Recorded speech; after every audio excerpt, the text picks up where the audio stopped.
Kannur grandma കുക്കിങ്ങിലേക്ക് എല്ലാവർക്കും സ്വാഗതം. ഞാനിന്നിവിടെ വെറും വീട്ടിലുള്ള 3 ചേരുവകൾ കൊണ്ട് വളരെ എളുപ്പത്തിൽ കടയിൽ വാങ്ങിക്കുന്ന അതേ ടേസ്റ്റിൽ മിൽക്ക് മെയ്ഡാണ് ഉണ്ടാക്കുന്നത്. അപ്പോൾ അതെങ്ങനെയാണ് ഉണ്ടാക്കുന്നതെന്ന് നമുക്ക് നോക്കാം. മിൽക്ക് മെയ്ഡ് ഉണ്ടാക്കാൻ വേണ്ടി ഒരു ബൗളിലേക്ക് 1 കപ്പ് പാൽപ്പൊടി ഇട്ട് കൊടുക്കാം. 1/2 കപ്പ് പൊടിച്ച പഞ്ചസാര, 1 ടീസ്പൂണ് കോൺഫ്ലവർ പൊടി കൂടാൻ പാടില്ല, നമ്മൾ പെട്ടെന്ന് തന്നെ കട്ടിയായി പോകും. നമുക്കിതൊന്ന് നല്ലപോലെ മിക്സ് ചെയ്തെടുക്കാം.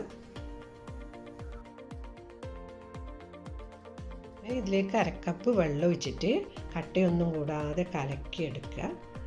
എൻ്റെ വീഡിയോ കാണുന്നവർ ആരെങ്കിലും സബ്സ്ക്രൈബ് ചെയ്യാൻ ബാക്കിയുണ്ടെങ്കിൽ സബ്സ്ക്രൈബ് ചെയ്യുക. തൊട്ടടുത്ത ബെൽ ബട്ടൺ കൂടി ഒന്ന് അമർത്തി, എന്നാൽ മാത്രമേ ഞാൻ വീഡിയോൻ്റെ നോട്ടിഫിക്കേഷൻ കിട്ടുകയുള്ളൂ.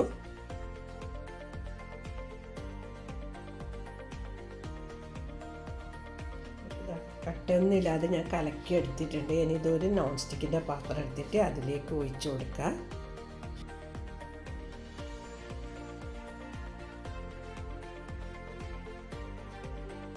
സ്റ്റൗ ഓൺ ചെയ്ത് പാത്രം വെച്ച് കൊടുക്കുക. അതിനുശേഷം ഒന്ന് തീ ചെറുതാക്കിയിട്ട് ഒന്ന് കൈവിടാതെ ഇളക്കിക്കൊണ്ടേയിരിക്കുക, അല്ലെങ്കിൽ ഇത് കട്ട കെട്ടിപ്പോകും.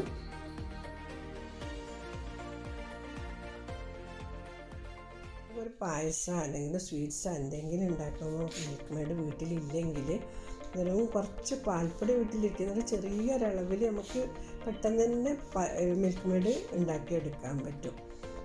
നമുക്ക് 2 ടീസ്പൂണ് 2 ടേബിൾ സ്പൂൺ അങ്ങനെയൊക്കെ മിൽക്ക് മെയ്ഡ് വേണ്ടി വരും. എന്നാലും നമ്മൾ ഒരു വലിയ ഡബ്ബ വാങ്ങിക്കേണ്ടി വരും. അപ്പം ഇതുപോലെ ആയാൽ നമുക്ക് ആവശ്യത്തിന് ഉണ്ടാക്കിയാൽ മതി.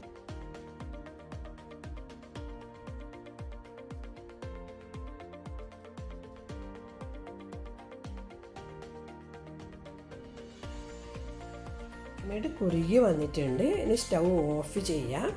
ഓഫ് ചെയ്തതിന് ശേഷം ഇതുപോലെ ഇളക്കിക്കൊണ്ടിരിക്കണം, അല്ലെങ്കിൽ പാത്രത്തിൻ്റെ ചൂടുകൊണ്ട് അടുക്കി പിടിച്ച് കട്ട കെട്ടാൻ സാധ്യതയുണ്ട്. തീരെ കട്ട ഉണ്ടാകാൻ പാടില്ല. നമുക്ക് ഒരു കട്ടയൊന്നും ഇല്ലാതെ നല്ല എന്താ പറയുക, നമ്മൾ വാങ്ങിക്കുന്ന മിൽക്ക് മെയ്ഡില്ലേ അതേപോലെ തന്നെ ആയിട്ടുണ്ട്. ടേസ്റ്റിന് ഒരു വ്യത്യാസമില്ല. ഇനി ഇത് നമുക്ക് തണുക്കാൻ വെച്ചിട്ട് തണുത്തതിന് ശേഷം നമുക്കൊരു ഡബ്ബിയിലോ അല്ലെങ്കിൽ കുപ്പിയിലോ മാറ്റി അടച്ച് വെച്ചിട്ട് ഫ്രിഡ്ജിൽ സൂക്ഷിച്ചാൽ നമുക്ക് ഒരാഴ്ചയോളം ഇത് ഉപയോഗിക്കാം. എല്ലാവരും ഒന്ന് ഉണ്ടാക്കി നോക്കുക. വീഡിയോ ഇഷ്ടപ്പെട്ടിട്ടുണ്ടാകുമെന്ന് വിചാരിക്കുന്നു. ഇഷ്ടപ്പെട്ടിട്ടുണ്ടെങ്കിൽ ലൈക്ക് ചെയ്യുക, ഷെയർ ചെയ്യുക, നിങ്ങളെ വിലപ്പെട്ട അഭിപ്രായം അറിയിക്കുക. ഇൻഷാ അല്ലാഹ് അടുത്ത് തന്നെ നല്ലൊരു വീഡിയോ ആയിട്ട് കാണാം. താങ്ക്